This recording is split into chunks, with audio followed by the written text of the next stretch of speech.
आसामनि लाख लाख सुबुंफोरनि थाखाय बे समाव गोजोनथाव खौराङा बेनो जि 3,000 रां होनाय जासिगोन अरुणोदय आसनि रांखौ।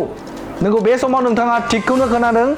अरुणोदय जाय बिथांमोना मोनो बिथांमोन मोनगिरिफोरनि थाखाय गोजोनथाव खौरां।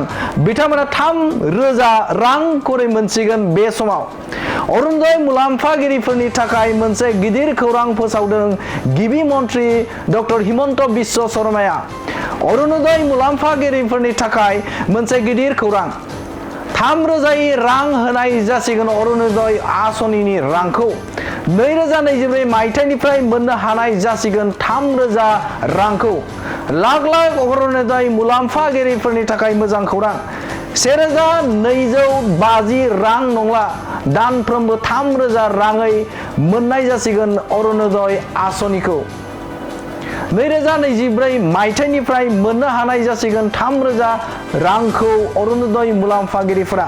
बे खौरांखौ राजस्थाननि मोनसे मेलाव गिबि मन्त्रि डक्टर हिमन्त बिश्व शर्माया फोसावदों। बे समाव नोंथांमोननो बड'लेण्ड बुब्लिनि गेजेरजों बे खौरांखौ होबाय। बङाइगाव मेरिडियान किया मटर्स श'रुमा नोंथांमोननि थाखाय लानानै फैदों बाम्पार अफार।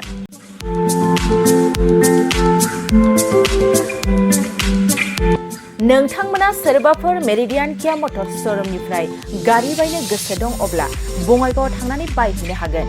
बे बाम्पार अफारफ्रानो जाहैबाय सेल्टस गारियाव 1,20,000, क्लेरेन्स गारियाव 1,50,000, सनिक गारियाव 50,000 सिम खम बेसेनाव मोननो हागोन।